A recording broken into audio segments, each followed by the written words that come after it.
Quinones. Follow him on Twitter, Rich Q on Q. What's up, Q? Sully, how you doing, pal? Pretty good, man. How's everything? I was joking with Cole. You just texted me when you're coming on. I was like, he must be on his third cup of coffee, ready to go.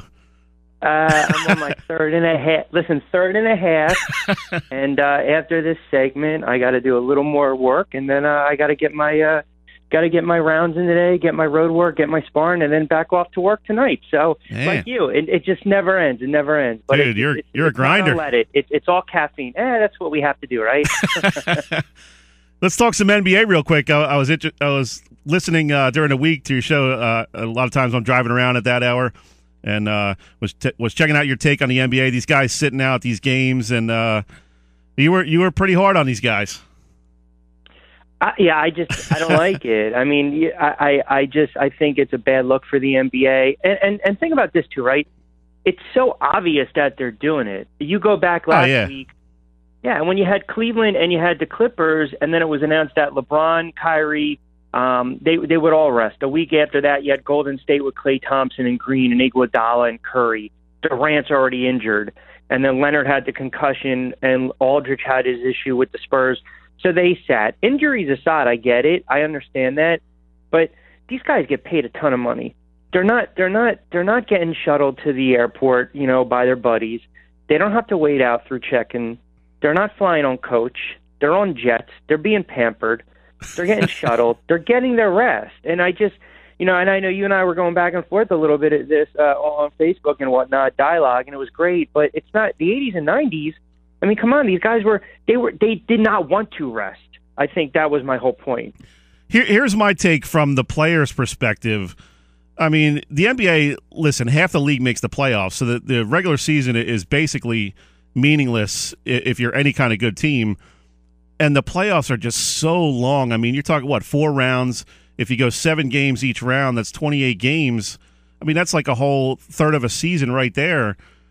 And you're really judged on how you do in the playoffs. So if you're a player, why not sit out a game in March or February and save your legs a little bit for April and May? Listen, it's a great point, and I know everyone looks at that little asterisk with LeBron because it seems every single year he's in the playoffs and he's in the finals, and that's pretty accurate. But like I said, if you go back and you look at the way the game was played in the 80s and 90s, and not to belabor a point, but it was so much more physical. They played defense. There was more grinding and wear and tear. They really ratcheted up during the playoffs. Nobody plays defense right now. Nobody does. So again, it's not.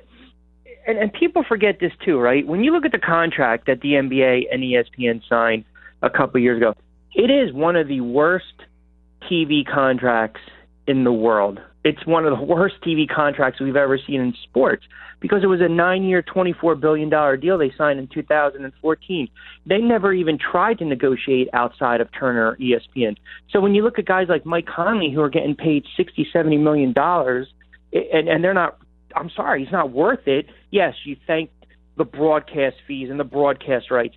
But when you've got Clippers and Golden State on a Saturday night or a 3:30 prime time on Sunday or Monday, Wednesday, Friday, and people have paid tickets ahead of time, and you're 20 minutes going to the arena, and then you find out on your phone on the radio that guys are sitting, it's a huge disservice to the fans. I'll tell you what, Rich, I heard an interesting take on, I was listening to the Colin Cowherd show the other day, and a guy named Nick Wright, who I'm sure you're familiar with, he had a great take on what they should do to kind of eliminate these guys sitting out the big games, and it was his proposal was that once you make the playoffs, the home court advantage should be based on your record against that team during the regular season. So, for instance, say Thunder and Spurs played 3 times or whatever. Whoever had the better record in that matchup would get the home court. So you'd eliminate guys sitting out, like say Westbrook or whatever. He wouldn't sit out against the Spurs. He might sit out against the Heat or the Hornets or something like that. So you'd eliminate. I thought that was a really cool idea. You'd kind of eliminate guys sitting out against the best teams. Yeah, but then what happens if the Spurs or Golden State? What if they have a really great run?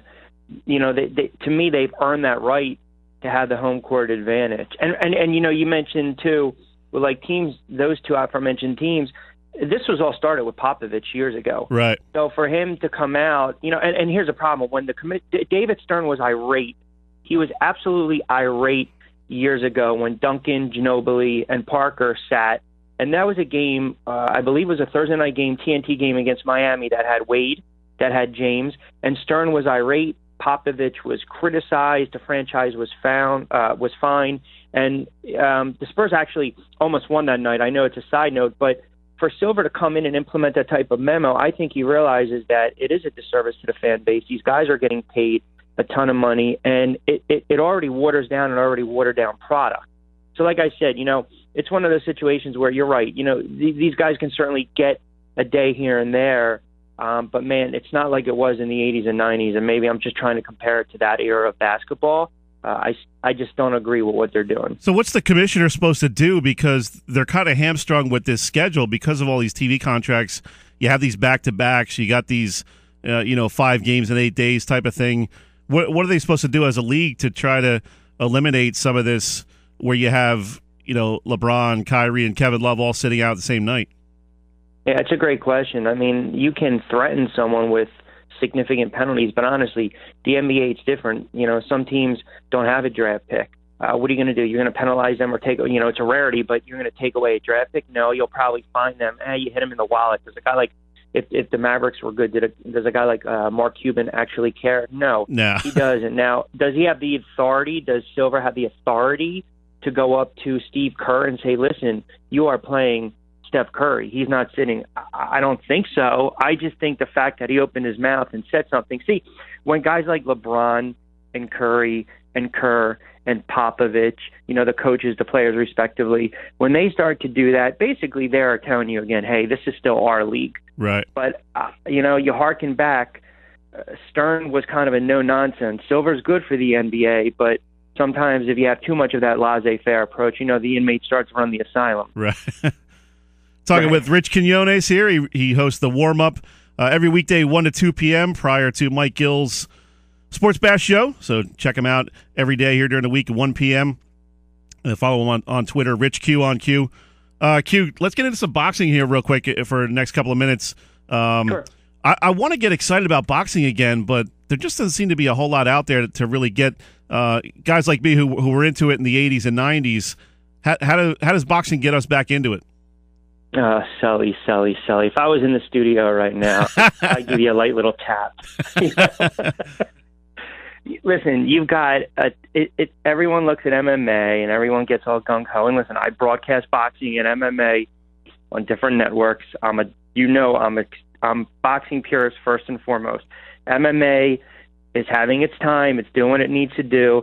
But all you got to do is go back and look at the last several weeks. I mean, you had Wilder, Washington heavyweight. Some people don't even know Deontay Wilder, the current heavyweight champ. By the way, Alabama, U.S. on our soil, not European. You had Golovkin and Jacobs, GGG and Jacobs for the middleweight crown, which was a great bout. You had Premier Boxing 2 weeks ago, and you had Danny Jacobs, and you had Keith Thurman, and that's free boxing. The problem is you have guys like Al Heyman who buys the TV time with the Premier Boxing, and sometimes the fights are watered down. The cards are watered down because they want to showcase their fighters.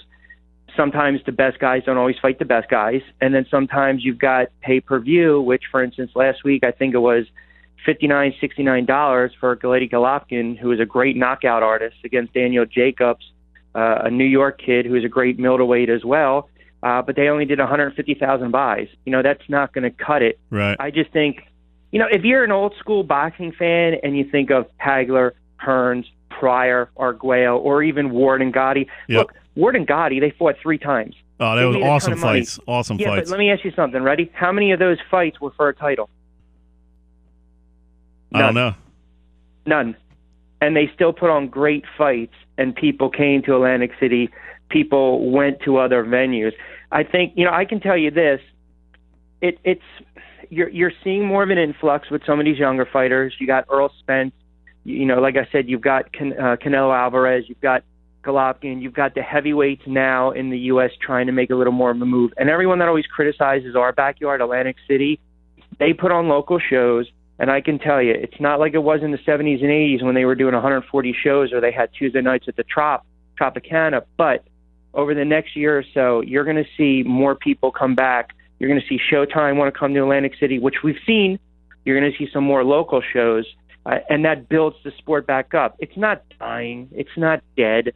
It's just, it's peaked for a moment. But if you really start to get into it again, you'll see some great middleweights. You'll see some great welterweights, and you start to get excited a little bit in the heavyweight division, with guys like Parker and Joshua, and then, as I mentioned, Deontay Wilder. So, and plus, listen, you know this, it hurts. It's a joke that Mayweather and McGregor want to possibly fight. It's horrible for the sport. It's a joke. It's a payday. I won't even spend a penny watching that. It's a waste of time. If it does transpire, if McGregor does get licensed in Nevada, it's a payday. It's a money grab.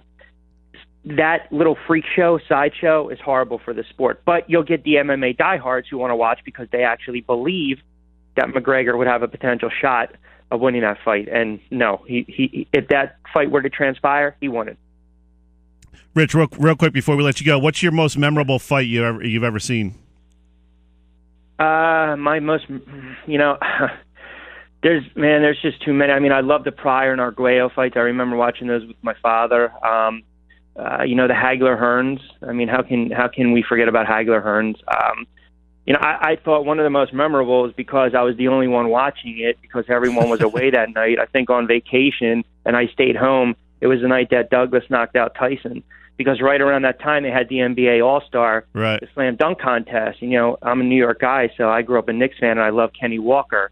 So he won this. It was right after his father passed, so he won that. And then I was like, oh, let me stay up late and watch Tyson, who was an animal, and then all of a sudden what happens in Tokyo. Yeah. Man, the list can go on and on. I know we only had a couple minutes, but I can probably reel off 10 of them to you. Hey, real quick, did you know one of my college baseball teammates turned out to be a pro boxer, Vinny Matalone? Oh, really? Yeah. He was our closer. Wow. He got what year was that? Early 90s. He got his start in tough man contests in the mid 90s. Yeah. He was from Flushing, New York, right? He was a heavyweight. Yep. Yeah. He fought Holyfield when Holyfield was making his comeback. Yeah, and you know what? He also fought. He also fought Adamak. He fought and he fought Tyson Fury too. I remember that. Yep. Yeah. Oh, see that? That's a small world. Yep. See, now you should call him and ask him if boxing is alive and well. I'll have to get him on the show. Nice. All right, Q, awesome. We got to go, man. We got to talk some college wrestling here in a few minutes, so we'll let you go, man. You got it, Sally. I appreciate it, pal. Keep up the great work. Yep. Have a good weekend, man. Bye-bye. That was Rich Q. Check him out here every weekday, 1 p.m., 97.3 ESPN.